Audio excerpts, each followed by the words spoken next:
From the center of the galaxy, this right here be ForceCenter Live. That's right, we are a show about Star Wars, pop culture, and the ultimate adventure, life itself.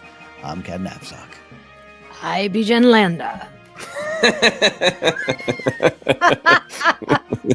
I didn't know it was Talk Like a Pirate on a Podcast Day. I be Joseph Scrimshaw. I be indeed. We're here live. We have people like Eli checking in and have it head on out. Serenity Jane, Jeannie from Tahini, Hello. Jay from Nowhere, Brett Bum standing by, Josh Bernard, Daryl Cooper. A lot of y'all here today for our live edition of Star Wars Questions. We're going to get to that here in just a second. As always, I'd like to remind you that today's show is brought to you by Audible. Get a free audiobook download and a 30-day free trial at audibletrial.com/ForceCenter. Over 180,000 titles to choose from, people, for your iPhone, Android, Kindle, or MP3 player. We're recommending Reign of Empire, The Mask of Fear by Alexander Freed. If you want to try that one out on us, help the show in the process, download your free audiobook today by going to audibletrial.com/ForceCenter. Again, that's audibletrial.com/ForceCenter for your free audio book. Recently crossed 10,000 subs, Joseph, and we're rolling on. Thank you for everyone who has subscribed, hit like, and other YouTube buttons that are important to hit. Big buttons. And people often in chat encourage one another to hit the important buttons. So thank you, everyone, for that. Thank you. God bless it. The last thing I was going to do was refill my water, and I just realized I didn't. How am I going to survive a show? Oh, I don't know, Jen. I don't know. Oh, Parched in the desert with Boba Fett. We got a big question today, a question, but it's going to lead to questions and moments and things from our audience here. As always, if you have a question, something about today's topic, or maybe it's something else, something Star Wars related, maybe even a little other center. We're here for you here. We're here for you here. We're here for you all. We're going to favorite those, get to those. And also, if you have super chat, a super thanks, something that gets our attention, doesn't hurt, but not needed to be part of the conversation today. But Joseph, we got a big fun one to dive into here today. Yeah, that is right. We take our main questions from patrons on Patreon. We got a couple more to get to. Thank you to those of you who posted the questions a while ago and are being patient as we dig through the topics. But we only do have a few left. So if you are a Patreon member and you'd like to have a kind of bigger question topic for our live show, you can go to Patreon and you'll see the under posts, you'll see the prompt asking for questions. I try to grab them sometimes kind of by relevance, and I just thought it might be fun. It's been a few years to look back on the Book of Boba Fett, and in particular when we're in the season of Andor. I love both Andor and Book of Boba Fett, but I think you can find some people who don't love both, that they're on some different ends of extremes in terms of their stylistic presentation. Thematic is up for debate. But this question comes to us from Daryl Cooper, who is with us here in the chat. I just saw. Hello, Daryl. So Hello, Daryl. Here's what Daryl had to say. I really wish the Book of Boba Fett got the recognition I believe it deserves for carving a deep character out of what was essentially just an action figure. What was your favorite part of the Book of Boba Fett that added richness to Boba?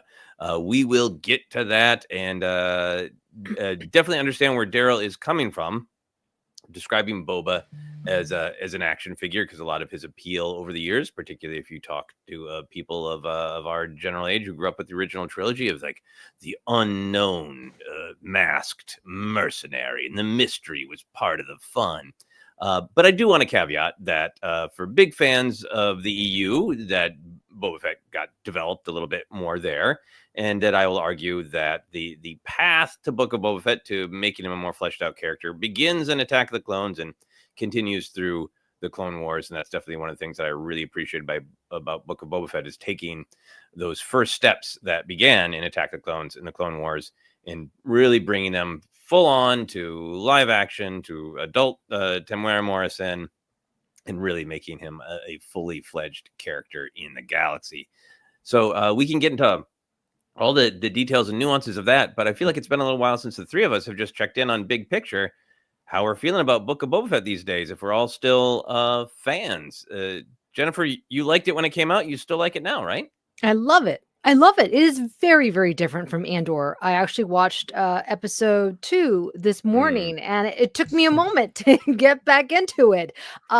but I love it. It's weird. They take a lot of time, which we're going to get into with developing this character and his backstory. And I just thought it was really well done, and it took a lot of risks, and I appreciate that, including the buff Gamorrean guards. That was shocking to see, and I eventually embraced it. Yeah, I think it's good. It's good to let our Star Wars friends have different physiques, different lifestyles, right?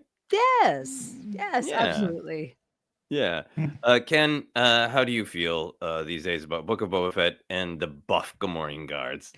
Yeah, I'm here for tall Gamorrean guards, buff Gamorrean guards, maybe a little, bookwormy Gamorrean guards. The one who's like, I'll sit here in the library and guard it. I love this show.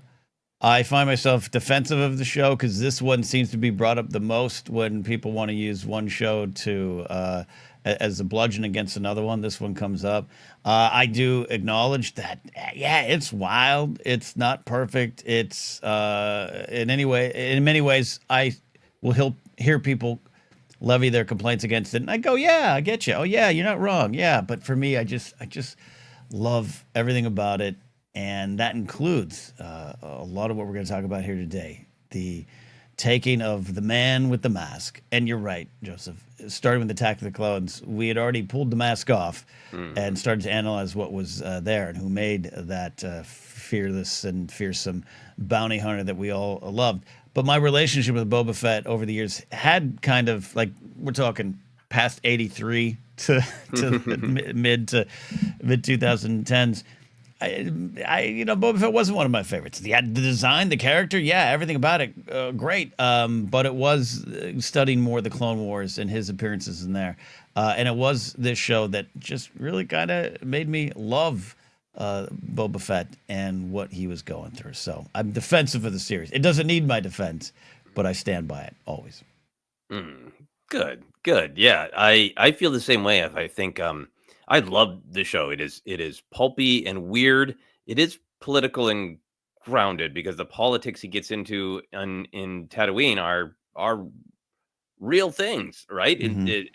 They're maybe not as visceral to us in this moment, but the way the common people, the kids, aren't being given a chance because they're being squeezed by crime lords who control all the resources. And so they're looking for ways to express themselves. And this person who comes in who should just be like business as usual, everything gets carved off the top and given to me, is like, nah, give the kids a chance. Yeah. Give them a job, give them fair water prices. So it's not just that I love Book of Boba Fett because it's pulpy, weirdness. It is actually quite grounded in politics that I think are important to Star Wars and matter a lot to me in the real world.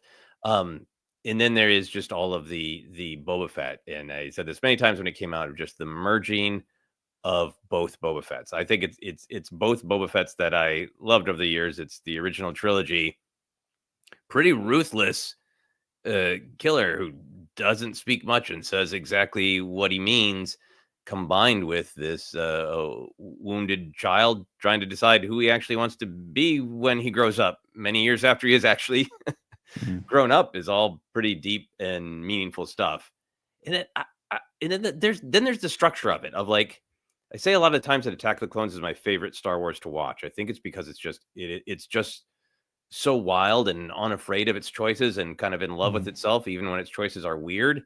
And I feel that way about Book of Boba Fett. Like, yeah, it's a wonky show, just structure-wise. It takes a while to get going. That second chapter is one of the best hours of Star Wars television, but then the others kind of spin their wheels, and then suddenly it is an anthology show of two fantastic Mandalorian Grogu episodes, but it's structurally weird. But I just, as a viewer, I find myself gravitating toward the weird. There's great examples of art that are like perfect. Casablanca is perfect. Citizen's perfect. I also like things that are sort of like beautifully imperfect and unique the way we are as humans. Right. Like, Boba Fett feels like my buddy who's like, I don't always agree with your choices, but damn, I love hanging out with you.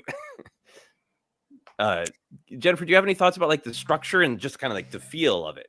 Yeah. In fact, when I saw today, there's only 7 episodes.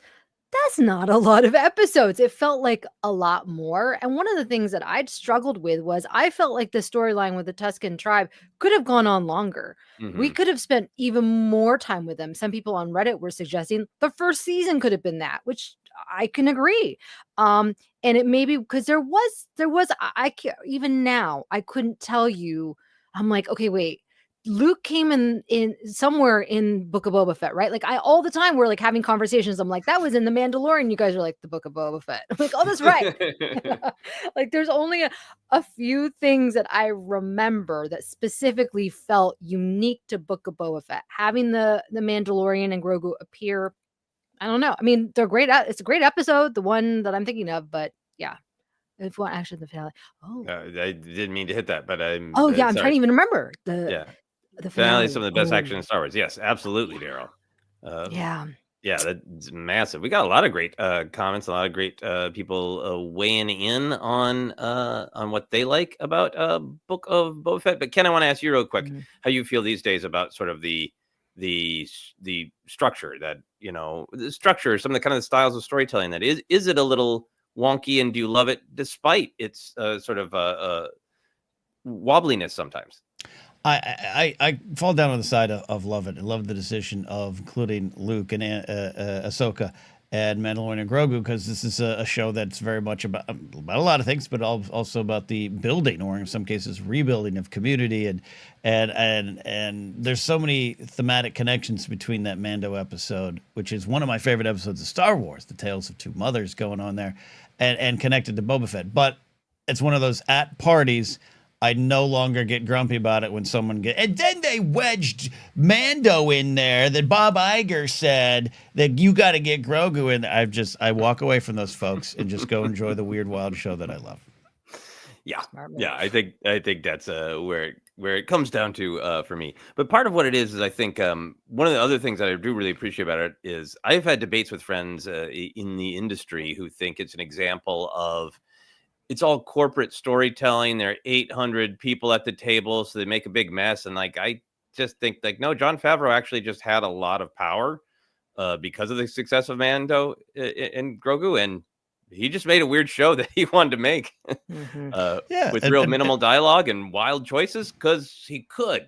And if yeah. more people had Jon Favreau power, we'd see more wild shows like Boba Fett. Yeah, and bringing in the wild creativity and enthusiasm of Robert Rodriguez, who directs that great episode in Mando season 2, and them cooking up like Robert Rodriguez cooking up a pizza for Guillermo del Toro in his kitchen, cooks up this crazy show with John. I agree with you, this Joseph. This is full creativity on display, just as much as Andor is full creativity on display. Mhm. Our friend Ken Plume brings up this good point about Boba Fett's place in the real world timeline. Ken says, I also think there's a fair amount of grace needed when assessing the shows that were developed, redeveloped, and shot during lockdown. There are a lot of production compromises that had to be made. Yeah, very, very good point about the truth of the lockdown period. And also, yes, that is another thing that people get is on the standard list of Book of Boba Fett grievances, right? Of some of the action scenes not being the best, some of the volume not looking good as people wanted to, and all that kind of thing. Mm. But it's, yeah, It- I will be murdered on this hill of like, it's not supposed to be the greatest chase ever. It's teens and a mayoral assistant. It's not supposed to be Han and the Falcon and the asteroid chase. Right. It's Right. it's teens and a mayoral assistant. I understand it's not the greatest action scene ever made, but does it need to be? Yeah, I agree with that too. Yeah, and on Mr. Plume's point, I think it's 5 years on. It's crazy to think that now, like the history of COVID, which people I know are still getting, by the way, the pandemic and the lockdown, and that it's not just a couple months in 2020. It affected years of this industry and has changed even how productions are put together and who's got to be on set and all those kind of things. And this show was right in the middle of that. And I think it's fair to bring that up. To get to the heart of Daryl Cooper's question, Daryl asks, so what was your favorite part of the Book of Boba Fett that specifically added richness to Boba? Jen, I think I remember on maybe like maybe like the second or third episode of ForceCenter. We talked about the Boba Fett rumors, and you're like, "Yeah, I don't need it." Yeah. Back in the day, what did you come to appreciate about what the show added to Boba Fett's character? I was anti Boba. I said, I don't need a movie. I don't need a TV show. Take it or leave it. I really used to like the character when I was younger. And then I just kind of became like just this like stock Star Wars character. I don't know. He was like an action figure, right? It was a cool helmet. Like he was a cool costume. But it didn't really mean much to me until the show and really the arc with the Tusken tribe, the hallucinations, the flashbacks. And the way that they developed that and the way that they discussed themes of like, of respect, of cultural understanding, of prejudice, right? All these things that was so beautifully done with such minimal dialogue, which is incredible. And it was done with real respect, I think, to in indigenous communities. I felt, at least in the earlier part of Book of Boba Fett, and it was unlike anything that we had seen in Star Wars before. But it really made me appreciate the character. It gave depth to the character. It really felt consistent with the Boba Fett that I knew from the original trilogy, with Tim Morrison's portrayal of him now in Book of Boba Fett. It was so good. And I was kind of sad rewatching it this morning. I'm like, darn, I wish we could have a season 2. I wish we could continue learning more about what happened with him and the tribe. It would just been really cool to see. Yeah. I'll echo some of the things that you say, because I think they're my favorite things about the character development of Boba Fett. The Tusken Raiders kind of the doors opened in that Mandalorian episode, the Gunslinger episode in season 1, to treat the Tuskens with respect, and I think that is so important, because I think the ethos of Star Wars has always been compassion and curiosity, and everybody matters. And the Tuskens, I think, kind of got slotted into some tropes from Western films, and some pretty, horrific things said from the perspective of characters about the Tuskens in both A New Hope and Attack the Clones. So I think it's in a way, it's sort of redemption for Star Wars, of like, hey, sometimes Star Wars slips and doesn't live up to its own goal of treating everyone like they matter. Everyone has a culture and a perspective. So to marry that with Boba Fett, a guy who kind of denied himself some of those valuable ethos of community and connection and culture. He had his armor from his dad. That was it. I rewatched just the end of part 2, where he goes on the lizard brain vision. Or is it real, or is it half real? Or I love the ambiguity of it.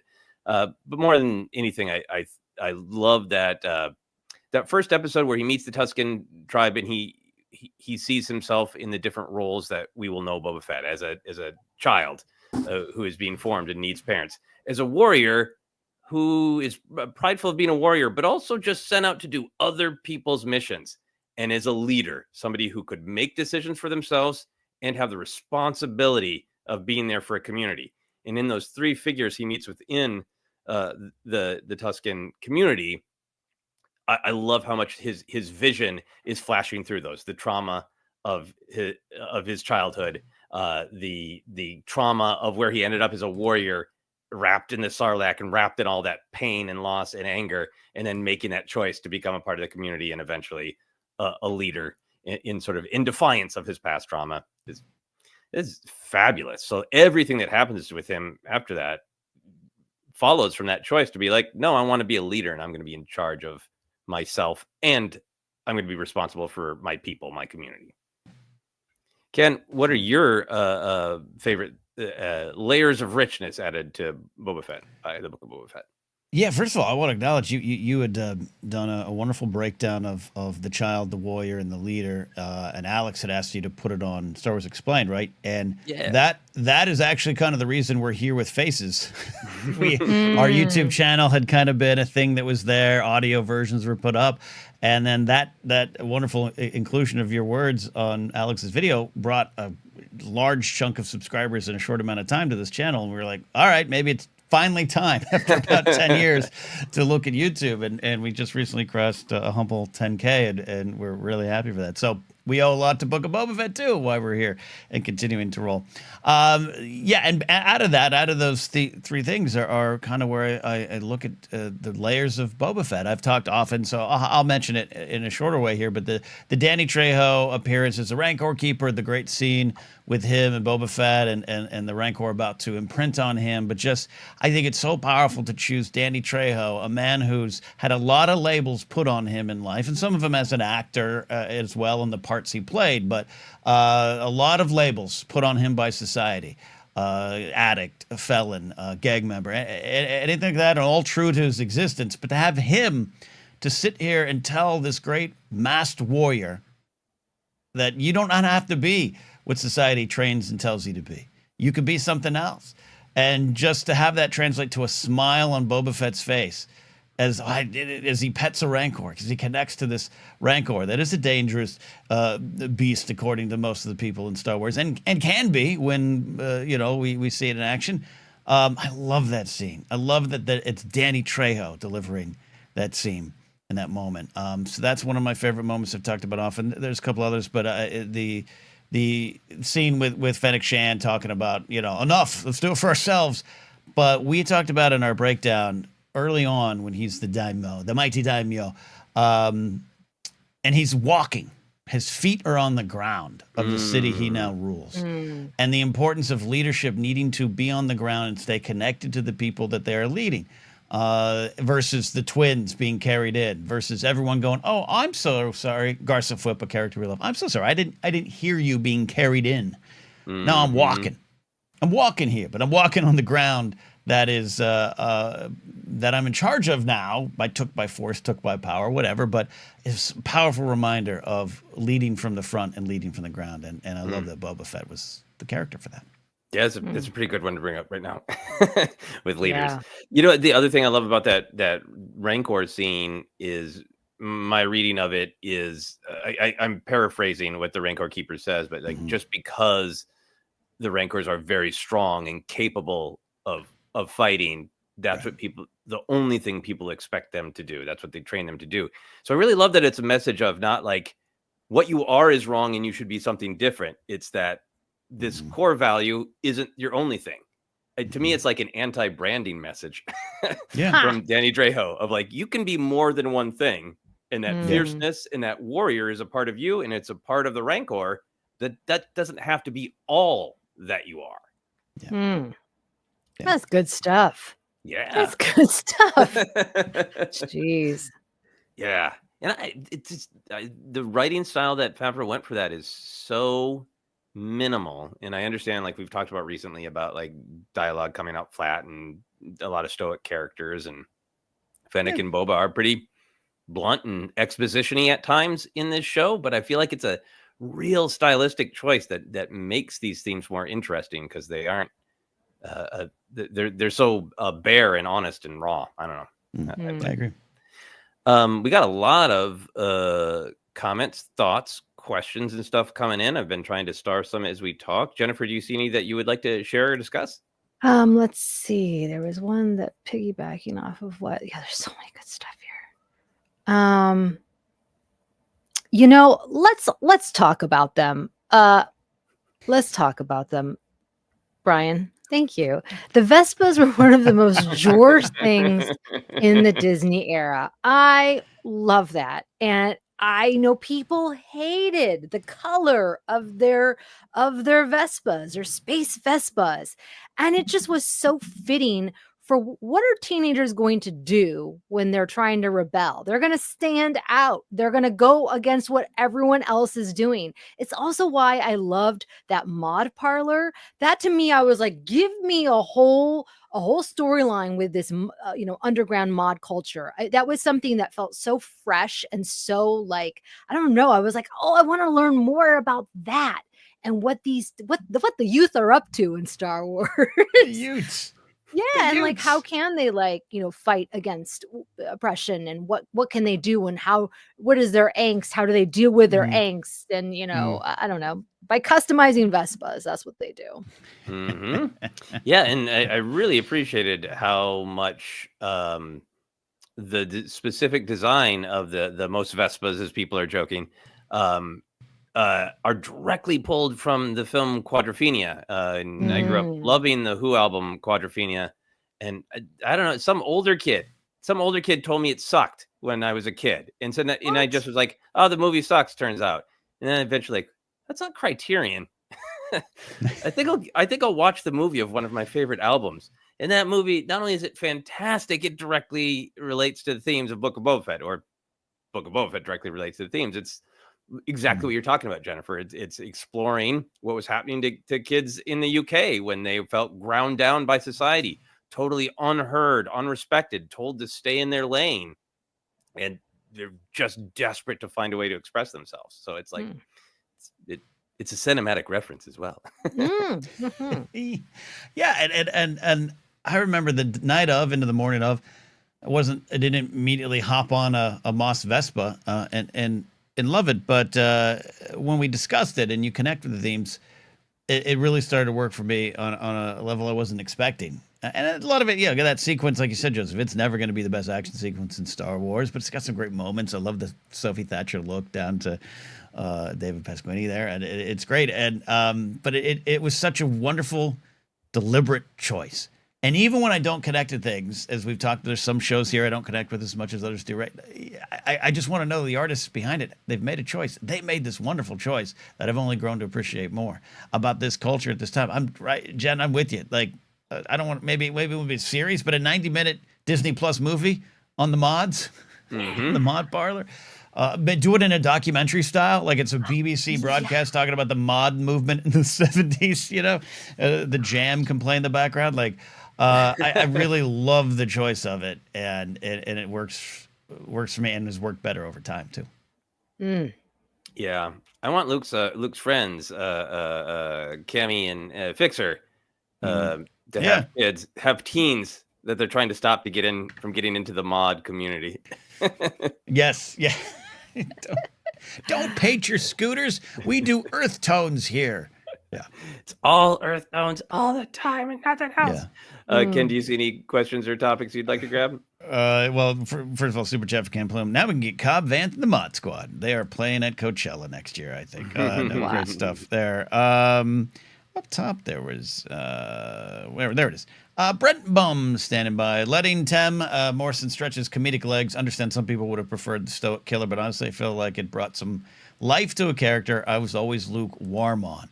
Out of total respect for those who Boba Fett and the Stoic Killer that he was being one of their favorite characters. I have some people in my life like that too. Get it, totally get it. And sometimes, like, I don't necessarily need every stoic Star Wars character to have a full series, but this is Boba Fett. This is big. This is a big guy. He's been a main eventer for a long time in Star Wars, and now to get it and to get this side of it, Matty Gunner, I think, said in chat as well. Just the peak comedy of him, training the there it is. Boba Fett teaching Tuskens to ride a speeder bike is peak comedy. Just Yes. it makes me think of what we just saw in Light Magic season 2 of Dare to Be Dopey. Right? George Lucas said, "Nope, go farther. Be unfurl your dope flag, your dopey flag. Be silly. Be silly. There's time for seriousness in Star Wars. There absolutely is. But I love those moments with Boba Fett too, Brent." Yeah, and Daryl Cooper, our question asker, says, being at Star Wars Celebration Japan is great watching Tem lean so much into like a bantha. Yeah, I saw a couple of clips of that, and that's great. It's like taking the thing that people could poke fun at and really making it a part of Tem's great performance at celebrations and conventions. Yeah, it's like, it's funny, but it's funny in like a real way of this person who's very used to their world full of technology and armor, trying to get across this communication gap. Like, to me, that's like where the comedy comes from, and that comedy I love. And then I think sometimes some people have the like, Boba Fett should never be silly. He's the coolest MFer in the planet, and it upsets me. Like, I mean, he is cool. He's got knee darts. Come on. Yeah. No, there's a funny moment when he sees a lizard and he gives this look. He's like a lizard and it gives this look like, what am I going to do with this? It's so subtle, but tied to the truth of the character that it just makes me laugh every time. I just rewatched that and he's trying to be respectful, but it's also like, I don't know why this person gave me this at their table, but I will attempt to be respectful about it. Like, thank you. I will let it guide me. Right. So well done. Yeah, super chat here from Bill Brooklyn. Yay, finally made it live. Andor 789 real hit, maybe too close to home, but man, really love them also. You're all great. So we want to acknowledge that. Thank you, Bill Brooklyn. Yeah, thank you very much. Looking for some of these other ones. Oh, here's a straight up question from old Gaz Nottingham. Do we think that Cobb Vanth will return in the Mando Grogu movie? That's a great question. I think so. Yeah.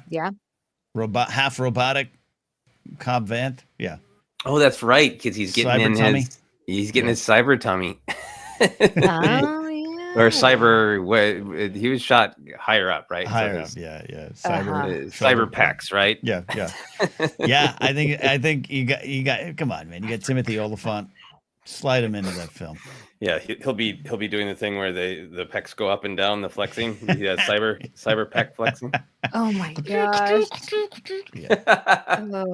That would be great. Yeah, I think Jon Favreau and all of Disney knows that they really need to make Mando and Grogu not a long television episode, but cinematic. And I think get Timothy Oliphant in there. I hope he fits into the story, and it's such a great character. Mm-hmm. Yeah. Indeed. All right, Jen, anyone from you here? We got several aside. Let me scroll through myself.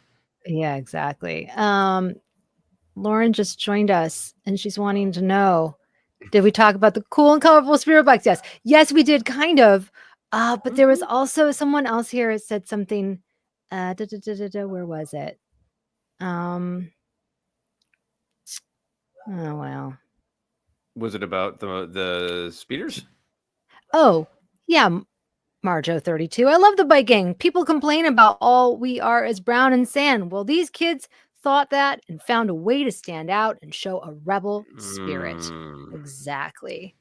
Yeah. Well, and this is a great follow-up question from Mason about the bikes and the mod culture in general. I wish the mod stuff would come back in this era, but I feel like the backlash might have scared them off from putting it into more. I would love to see what the scene looks like on other planets. I agree that they're very aware of even some of the reception to the show overall. I'm not saying that has anything to do with the fact that the Blu-ray isn't out to release or anything like that, but I just remember remember 2022 at a celebration, we heard those conversations of like, yeah, they know as a team that maybe this didn't go over as well, and that's kind of sad and tragic. But at the same time, I think if they were to go forward, I'm not saying the mods are going to be in Mandalorian and Grogu, but they knew coming out. Remember that interview with Robert Rodriguez saying, promoting the show, but we did something in this series with color that I think people are going to be upset about. So they knew from the moment they did it, which means I think there's a chance they could still stand strong if given an opportunity to do it again. I think that they could make it really cool. I know that they could redemption for the Mos Vespas, because I think if they were to take those kids and then they somehow find their way to like the underworld, and you have this more like, neon lights, like Blade Runner-esque kind of world, right? And then you have those speeders and you have them doing these fast chases and make it really thrilling and exciting. I think people would be on board and people would forget the hate. I do. I think it could be a possibility. I think so.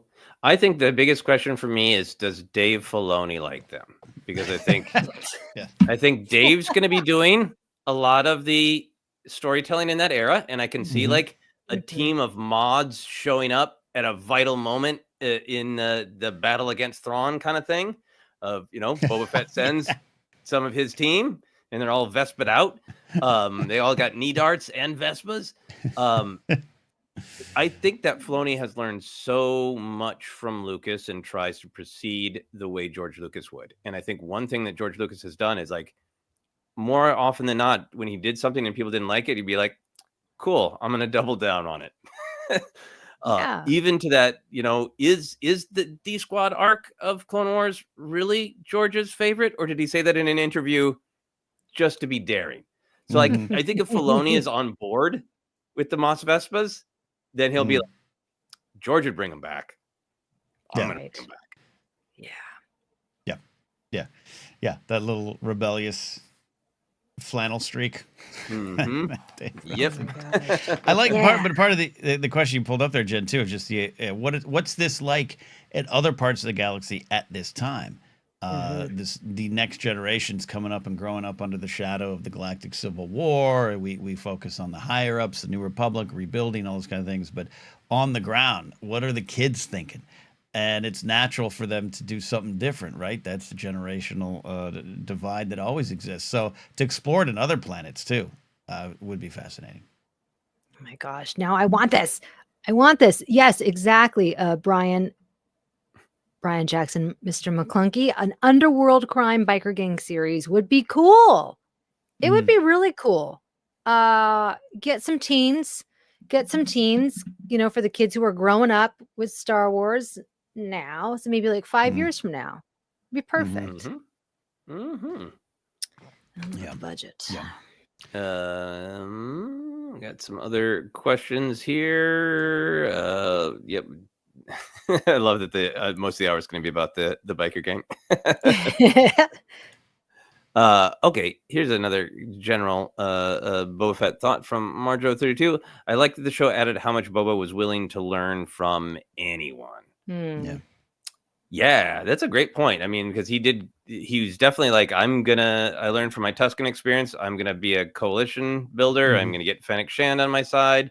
Then everybody tells me, Black Chrysanthemum's been here to kill me and almost dead, but I'm going to try to offer him a job. Like, he does just keep trying to reach out. And by the end, he's got this whole community that he built by asking people to join him when everybody around him was saying, like, don't ask the teens to join you. Don't ask the violent Wookiee to join you. Yeah, Ken, your thoughts there? It's a team of rejects in a way, right? And that's what I love about it. And that's part of the feet on the ground type of mentality. It starts with the Gamorrean guards for me. One of the first examples of like, yeah, we should probably toss them into the pit to feed them and to feed them to our monsters. But no, you served your master before me. Okay, will you serve me? Cool, you're on board. And look, if any of these characters were to betray him, he'd deal with them. I think even Stephen Root's Watermonger character is not willing to actually work, so Boba Fett's not going to learn from him. But he gives him a little bit of, all right, let me go down there and see what's going on. Oh, I see what's going on. You're part of the problem. I'm not going to help be your solution. You're out of here. So I love that Boba Fett has his lines, but he's willing to work with you and willing to learn from you. What are your thoughts there, Jen? I like that he reminds me of a family member that when you've really effed up bad and your parents are mad at you, you got a tattoo when you were underage, you can go to him and he's going to be like, listen, that wasn't a great idea, kid, but he's not going to judge you for it. Like, and he's going to smooth things out with you and your parents. It's going to be all right. Cause Uncle Boba is on your side. I just like that he pays people and aliens respect. But yeah, don't cross him. Yeah, I like that his brutality isn't entirely gone. Like, he doesn't give Cad Bane another chance. He tries to talk him down, but when it's time to be done, it's done. Yeah. And then there's the Cad Bane of it all. Speaking of not learning, right? Yeah. And I feel like a lot of his reaching out to people is like, hey, nobody really gave me this chance, but I'm going to give Black Chrysanthemum the chance that I didn't get, like the benefit of the doubt in the attempt to bring him in. Yeah. You're taking me back to just the Chrysanthemum moment itself and the absolute joy I had for that. Just one of my favorite characters to emerge from the early 2014, 2015 Disney Marvel comic run. And just, unbridled joy. It was so cool. It's so cool. Such a cool little Star Wars moment. Love that. Which means one day I hope we get the Afra jump. to live action, and we can see her. Oh, Come that would on. be fantastic. I would absolutely love that one. Long Mhm. overdue. Eli's weighing in here. Yeah, Boba isn't some goody two shoes like many haters claim he is. He's still incredibly violent, but that's what makes him an interesting character. Yeah, I think that's what I love about that Rancor thing of like, yeah, you are a trained warrior and you have a lot of pain and you have this in you, and that's a facet of who you are. It's not all that you are, and all that you have to be is really great. And like I said before, I get it. I mean, like the people who grew up with Boba Fett being like the coolest, unknowable guy ever going, we're not going to sell drugs anymore to the kids. I understand for somebody growing up in the 80s, like, why is Boba Fett doing Just Say No to Drugs with Nancy Reagan? But like, that's to ignore everything else. That's, I think, from the people who just need him to stay an unknowable badass. The unknowable badass. Terrence Martin has this one here. I think it's interesting. I agree with it from a certain point of view. Terrence, super chat, thank you. I wish more characters in Mandoverse had gulp names instead of the Weequay or the Arbor or the Barista. I agree that I understand it. I also like the tradition of that. And with John and Dave and others being accused so often of playing with their action figures and not saying what Terrence is saying here. I like that part of that does. Yeah, we are. And Walrus Man and Prune Face are part of what playing with those figures meant to us. So I like that it kind of slides over. I think the armor has a little more significance in terms of a title. But yeah, so I agree. I do want some of the names. I'm sure they exist. But I also kind of like that the show just kind of has bartender, dock worker, speeder writer. Yeah. Right. Soup seller in the Mandalorian episode. Front desk guy. I think the bartender did get a name, but I don't remember it now. He did. The armorer. I mean, people were, back in the day, I think a lot of focus put on, is she Rook cast or some other, Mandalorian? Kind of excited now that she could maybe have some backstory in the mall show. Could. Fascinating stuff. Mason Harris says the CAD stuff is much more powerful after Tales of the Underworld. He's never been able to change, and it's so pathetic. I wish we could one day still get the missing part of his and Boba's relationship. Yeah, me too. I really want, I think that would give it even more weight and meaning, that sort of Boba fully put on the armor, took his first step into just being like, yes, I agree with this vision of the world that, I'll try to be honorable like my dad, but everyone is out for themselves. So the goal of life is just to be the best at being out for yourself. To see fully, the character he was that needed to change by the time of Book of Boba Fett. What do you think about, Ken, I know you weren't super hot on the Tales of the Underworld. How do you feel about how Cad Bane's shorts relate to Book of Boba Fett? They do. We go into a little more detail tomorrow on the news show, so teasing that. I think you said some things in that section that make me even appreciate the Cad Bane moment more, knowing his history, knowing there's a son out there, and knowing that Cad Bane is a lonely, sad Duros who's out there filling holes in his soul with a lot of pain, death, and violence. It does add to it. And it also just kind of works on this Star Wars influenced by Western, kind of scene and this homage. There's a lot of that in Book of Boba Fett, the train sequence and everything too, from Lawrence of Arabia. So it works for me on a lot of levels. But I do appreciate always additional storytelling, having given us the chance to go back and appreciate some of these moments deeper. I want to be sure to talk about this one from Eli as well. It says, hey, ForceCenter friends, in case I'm unable to make it, I'll just say that From the Desert Comes a Stranger was the closest Star Wars has ever felt to the MCU to me, and I mean that as a good thing. Eli, feel free, if you're still here, to clarify, but I take it that it's the sort of the element of all of these different characters coming together in different ways. With the appearance of Cad Bane, with Luke and Grogu and Ahsoka, and their story intersecting with Mando and Boba Fett and Cobb Vanth, in that there can be such negativity, particularly in Star Wars, about, it wasn't exciting enough, so we had to throw in Luke Skywalker, Darth Vader, or whatever, as a criticism. And MCU, especially initially, that was the strength. That was the revolution, that you could have one superhero in a movie. maybe two bad guys, but they can't all meet. And there's magic when they meet because you learn more about them. And I feel like that definitely happened in Book of Boba Fett. We haven't really talked much about the episodes that don't focus on Book of Boba Fett. Jennifer, how do you feel about the Mandalorian episodes and the Luke and Grogu story embedded in Book of Boba Fett?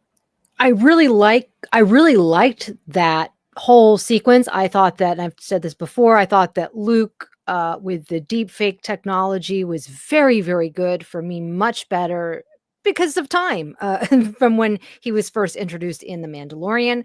It actually made me forget, which was really neat because I tend to not ever forget. I'm like always analyzing, as we've talked about. It's hard for me to get into the story.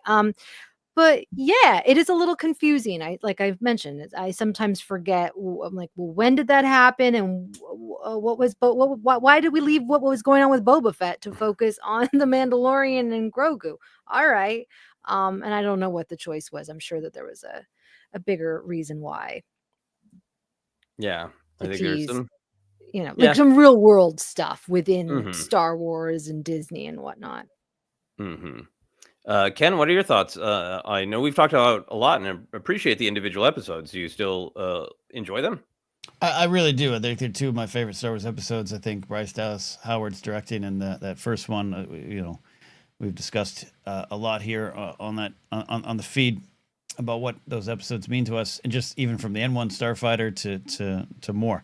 I do understand it's always going to be part of the discussion of the show of why they were there. Then at the time we had the insane conversation around the book and what a book means and all those kind of things, and it brings up a lot of bad memories of the fandom at the time. But again, even still, I've had face-to-face conversations where I concede, yes, I know it was the Book of Boba Fett series, and 2 episodes didn't feature him. I concede that was different, weird, and maybe didn't work for a lot of folks. But I just think the realities, I think you couldn't get Pedro for a year, or, again, I know he's not on set, but there was maybe some scheduling issues in terms of how do you get him in the booth to do this. I don't know, but they did this. It's 2.5. It connects to everything else going on. The snide remarks and then they reunited Grogu in another show. Like, I get it. I'm not here to take away the anger, but we're past that. We're years past that. More important things to worry about. Now these can just unfurl as one connected story. And I really think these 2 episodes work, and they work for the story of this series and the overall era. Yeah, I really agree with that. I think that I understand the clunkiness of it. I understand people being really excited for a Boba Fett show and then not spending time with Boba Fett. I think they could have marketed it better. I think if they had sort of promoted it as Book of Boba Fett, chapter 3.5 of The Mandalorian or whatever, or just through Mando and Grogu in the ads, so people are like waiting for him. Yeah, they probably could have marketed it better. But for me, at some point, it's like, well, this wasn't the best time, for me to see this movie or go on this date or whatever. But the actual movie or date was great.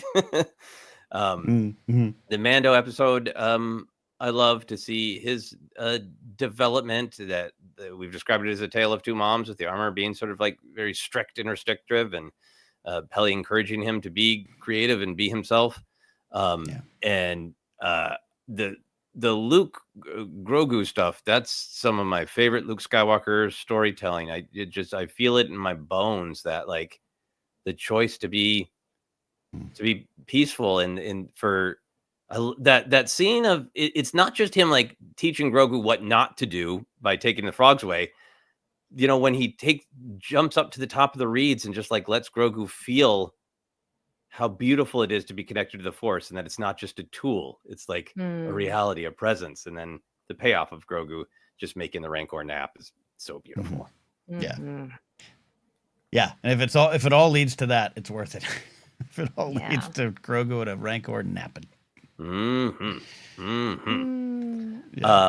Daryl's point here too. Sorry, Book of Boba was announced via Mandalorian post-credit scheme as credit scheme scene. I can't read today. They're intrinsically linked. Also, that lack of water. I got cotton mouth. You can get up and go. We can hold it down Yeah. for just a second. Things No, won't I'm fall good. apart if you get Yeah. water. I'm good. We're here for about 15 more. I can power through. Jennifer, you see other comments or questions that you wanted to share? Yeah, I think this is Gaz Nottingham. So many great moments of the Book of Boba Fett. I really enjoyed the Tashi Station scene with Cammy and Fixer. The return to the Sarlacc was so satisfying. Riding a Rancor was cool and something I didn't expect. That's what I really loved about this show. Is it took these kind of moments that we either knew or were canon or not canon, whatever, but they were within our Star Wars fan minds, and bringing it on screen. And it wasn't just a checking of the box. It was really fun to see him coming out of the Sarlacc, or when he was in the flashback, wrestling with the Sarlacc, being inside of it just was really, really neat. And certainly unexpected. Yeah, and the going back after the Sarlacc was one of those great moments, like everybody's been discussing, of he's a complex character and he is growing and evolving and wanting to build a community and get the kids of Tatooine off drugs, and also like, yeah, that Sarlacc's got to go. Yeah. Yeah. Absolutely. Mason Harris says, I think the path he went on in Legends, becoming ruler of Mandalore, training Jaina Solo, is fascinating, but his Vito Corleone-esque journey in this Tatooine neighborhood just resonates a lot more. Yeah. Nothing against the other stuff. It's big, it's bold, it's giant Star Wars, but I like the intimacy of these episodes. Even though some of the dialogue doesn't always work for me, it is sparse, stoic, all that kind of things we've talked about before. When you kind of pull back and connect it to kind of what Mason's saying here, I really love it even more, just how they decided to present this story in this character. Yeah, and that EU story, like there could still be versions of that, because we're dealing with Boba Fett at a much younger age than he was when he, as I understand it, became a little bit more of a Vito Corleone type. Indeed. Okay. I should start it. You got one, Jennifer? No, but somebody was talking about the importance of basically like local organization, like how important that is. I forget who you are. Thank you. And here. Oh, well, I can't find it. Okay.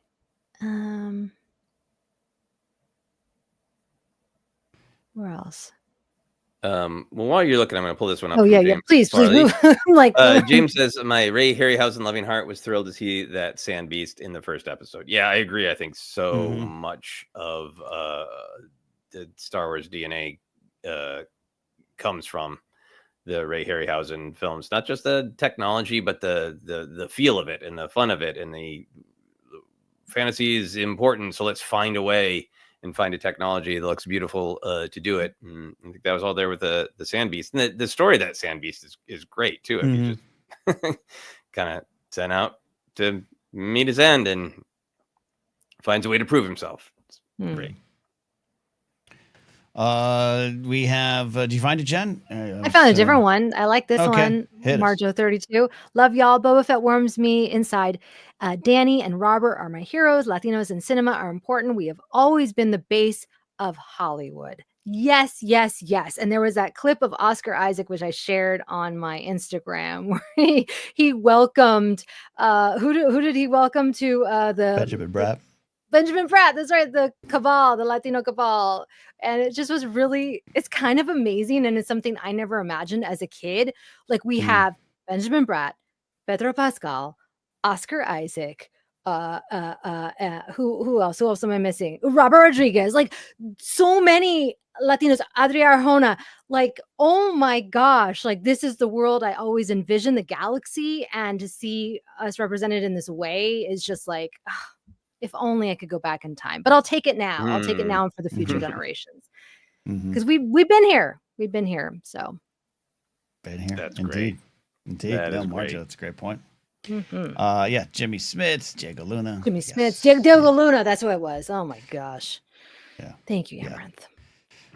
Hey, many names. Too many names in our brains these days talking Star Wars.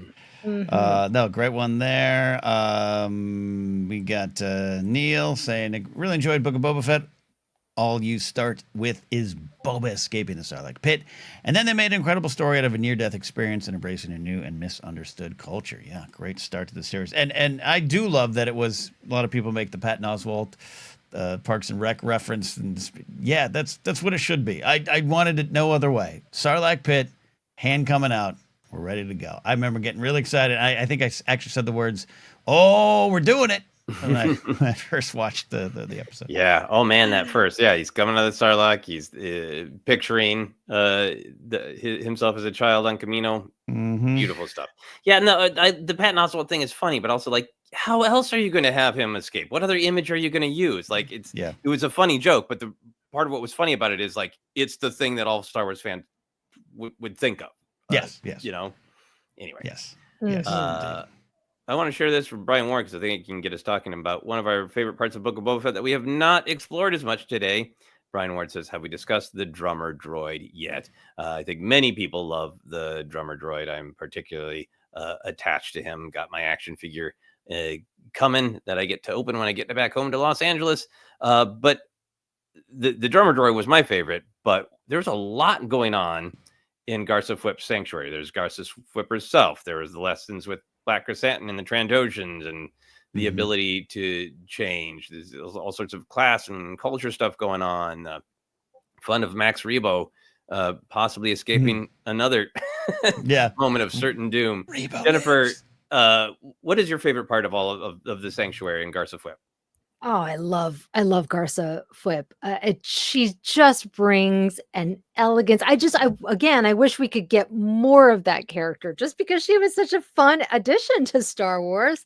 And just, it's a different kind of vibe. It's not as posh as, say, a Canto Bite, but it's got kind of a casino, maybe like a commerce casino kind of vibe, right? Like, like more locals go there, right? But like, it's dangerous, but I could see myself maybe hanging out there. I just maybe would keep myself and just keep my eyes on my drink.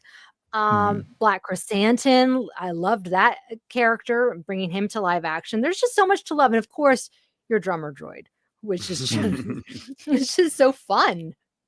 It is. It's just like, so why not? Yeah. And I love so many Star Wars things that's like, it'll be real world, but just a little bit different. So the symbols won't be, circles. They'll be weird sort of web-shaped things. Great. Done.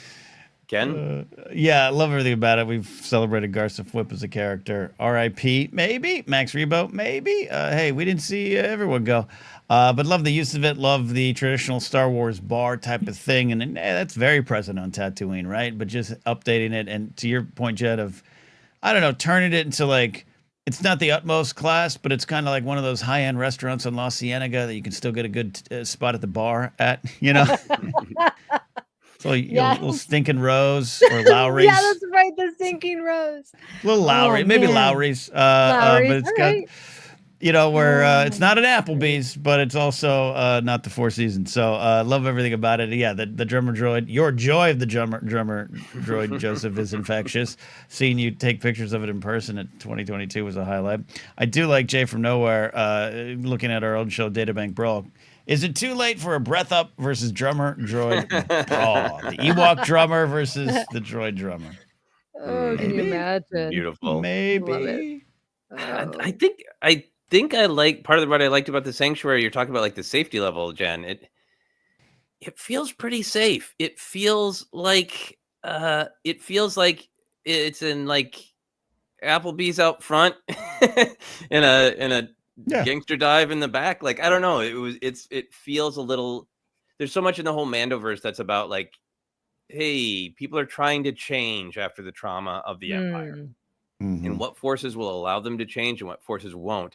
And the sanctuary definitely feels like a new business of like, hey, we're still going to have gambling, but we're not going to have all the violence. It's going to be a place with ferns where you can take your kids and nobody's going to attack you while we gamble over here, because we're still going to do that.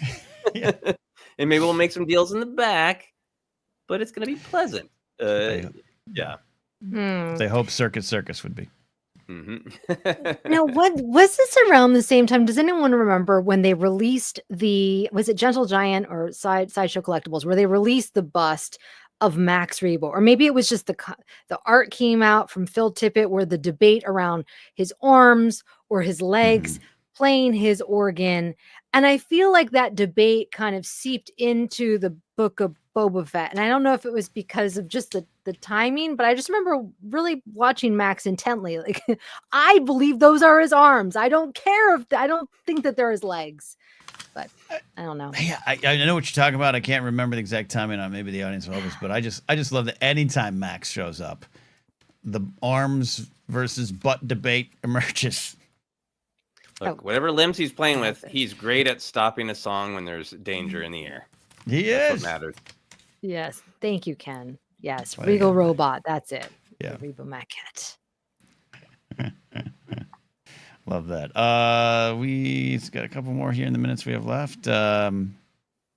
Jeannie from Deanie wants to celebrate the drug lizard hallucination. The images from the drug lizard hallucination is burned into my brain like they happened yesterday. Great stuff. Yes, Steph Green directing that episode. Just everything about it. And kind of piggybacking on that there, Mason Harris says, I don't see how any longtime fan isn't fascinated by the Tusken stuff. I don't mean this in a fan service way, but like to add such depth to a concept we've lived our whole lives with was special. I really do agree with that. You mentioned, Joseph, the Gunslinger episode from season 1 of Mando kind of really opened the door to that, to the point where we know where George pulled it from. We know things about it. You said we know what Klieg Lars thinks, but it's the character. But to just really swim in that. And that did lead to some pain and hurt and discourse around what happens to the Tuskens, even though some argued, that's what happens. That's why it's powerful to depict it, I guess, as such. But I agree, it could have gone on long, could have been an entire season 2. But as a longtime Star Wars fan, from that Mando episode to this, I really appreciate it. It's changed the way I looked at those characters, indeed. Yeah, really powerful. And I think I saw a snarky post about if George Lucas was still in charge of Star Wars, we'd be finding out how Darth Vader eats through a straw. And like, I get that's a thing where some people don't want every little corner of a story, explained. But I think the Tusken story is an example of Star Wars throws out lots of ideas as it's going along. And then there's time to assess, well, what ideas are underserved or what ideas are just really interesting. So we want to see more. Or in the Tusken's case, how can we better bring it in line with the general morality of this entire story? And I think that's why I do not roll my eyes just at these days of, we're going to learn more about X. Like, okay, maybe sometimes it's just a fun fan service thing. Tony Gilroy had that quote about his kid teasing him that you got to explain where rebellions are built on hope comes from. So he threw it in but so much of the world building in Star Wars, going back to expand other characters and ideas, are just, it's so rich, like the Tuskens, and so valuable. Yeah. Rich indeed. Rich indeed. All right. Tim says Tusken stuff is great. Yep, absolutely. Like I borrowed some reference from Ari Culture as well, which Tim brought into that. Yeah. That's right. I think we have one super chat we haven't talked about here. Yeah, kind of outside the realm of Book of Boba Fett, but I like it. We always say, any questions, other center questions too, they can come into play here. Setting aside the original trilogy, says JMB, what would you use to introduce a person to Star Wars, a person new to Star Wars? Everything's on the table. You're all the best, and thank you. JMB, thanks for super chat. Maybe Star Wars Rebels? Maybe. I don't know. I know. Okay. It's in the, it has all the things, and it's still pretty short, sweet, and magical, It has the characters. Yeah. It has lightsabers. If not the original trilogy, I would strongly consider The Mandalorian. Because that first season, particularly the first couple episodes, that was one of its strengths. I think we've kind of forgotten because all of our heated discourse has gone on. But that first season drew people in because you didn't need to know much about Star Wars, and you were just invested in this relationship between Armor Daddy and Space Baby. And I think anybody getting into Star Wars now knows that they are at some point going to understand something that's going to branch off. And I think The Mandalorian first season is a great way to just be like, you can mostly just enjoy the story. And then the second season is going to start throwing out different things for you to jump off into. Are you taken with Ahsoka? Great. Do you want to know who this Luke Skywalker guy is? Great. Yeah. Do you want to know who the Boba Fett guy is? Great. I think it's a good jumping on point. Oh man, we wield such power as Star Wars fans when we're trying to. I had this problem come up with my niece, and she saw her cousins dressing up as Queen Amidala and taking them to Phantom Menace, and she's like, "Auntie, what? I want to watch Star Wars. What should I watch?" And I was like, "Frack." Do I tell her Phantom Menace, and then she gets that whole journey? That might be too much for her.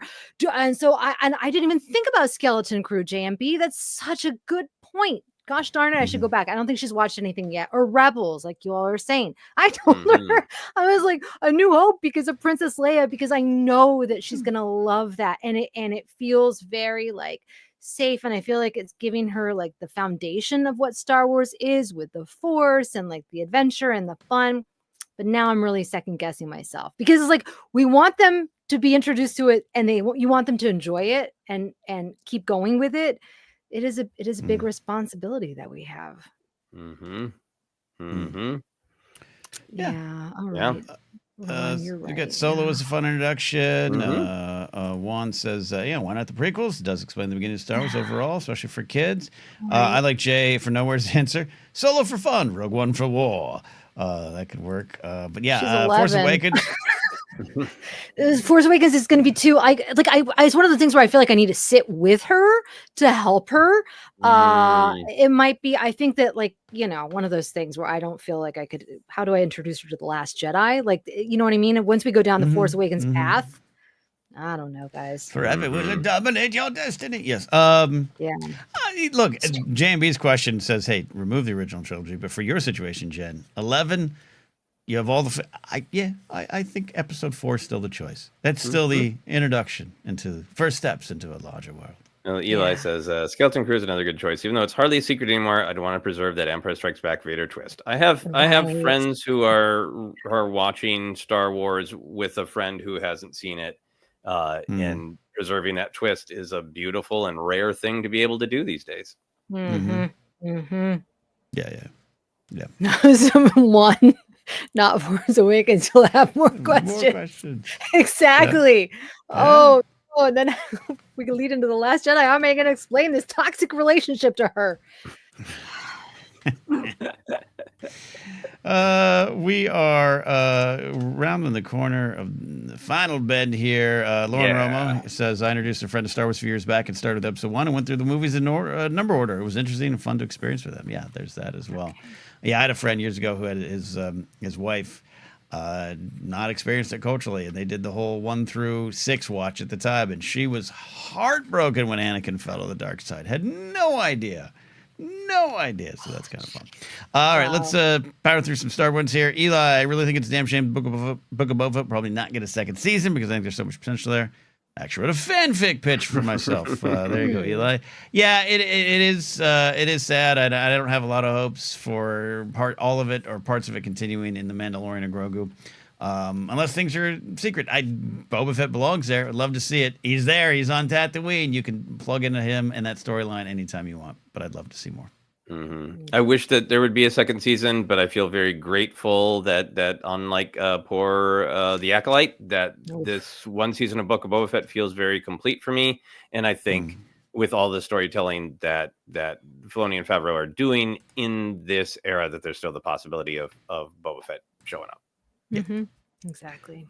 Brian Jackson, Mr. McClunkin loved the flashbacks in his redemption arc. Boba is fixing the town. Has Boba turned 100% good? I think he's 85% good. Yeah, this was when I was writing a piece for Fandom. There was someone to the Fandom offices. I did a Book of Boba Fett preview piece or whatever it was, or no, post Book of Boba Fett, and they just couldn't accept that anything in Book of Boba Fett was good, like in the sense of like Boba Fett turning good. Like, all right, he turned good by becoming a crime lord. All right, and then you're doing the themes of the show. So it's a hard argument to get into, but I think he's 90% good. You test him, try him. You can't push him too far. 85%. It's like most of us.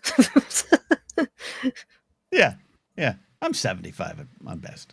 Final one, Mason Harris. I wish the mod stuff would come back in this era, but I feel like the backlash. Oh, we already got that. Oh, we did. Then we did. We did it. We did it. We did it. All right. Any final thoughts, Jen? Book of Boba Fett, the legacy of the show. Yeah, I like JMB's point. Boba isn't quite milk chocolate. He's like a dark chocolate, 74% good. And I would say a little bitter too, right? But good for you. Mm-hmm. So, yeah. And sometimes an acquired taste, as we learned from the Book of Boba Fett. Indeed. Only last thought for me is I think the one element we didn't spend a lot of time celebrating is Fennec Shand, and I think it's great that she got to shine. I think her vibe with Boba Fett is very funny, and I loved after her whole calling her a master assassin that we saw her just slip in like a shadow and deal with the Ithorians. She's great. Yeah. And more in animation with her too, as well as possible. All right. Final thought for me. I'll every once in a while slap on a Book of Boba Fett episode and just enjoy it. And I don't need to get into the debates at bars with people in my life. I can just enjoy this show. Been fun celebrating this all here today with you as we take questions live every Monday. We'll see you next week. We got the news episode tomorrow. Andor finale coming. Our review will be out Thursday. We like to take a day with these just to actually get the chance to watch them. So brace for impact, everybody. We'll be there. You can follow us on social media, ForceCenter Pod. You can go listen to us anywhere as a podcast. Search your favorite podcasts place and you'll find us. Merch available at TeePublic or Fourth Wall. Also, you can support us directly at patreon.com/ForceCenter. Get into our Discord and continue the conversation. Follow me at Cadnapstock or my website, cadnapstock.com. Got a big show locally, May 30th, Flappers Comedy Club, co-headline with Mark Ellis. Come on out for that if you're local. Ticket information there. Jen, where can they find and follow you? You can find me on Instagram and Blue Sky at Jennifer Landa or TikTok at Jennifer Landa 1138. There you go. Joseph, you're out finishing hard work on your film. You can still support the film. Tell us where and all that. Yeah, you can check out my website, josephscrimshaw.com. There is a link to a great organization called Film North, which allows me to take a one-time tax-deductible donations of any amount to help me get this film finished. I think I'm still going to be working on it for a while. There, indeed. There you are. Art takes time, friends. Art takes time. All right, that is it. We'll see you next time here on ForceCenter.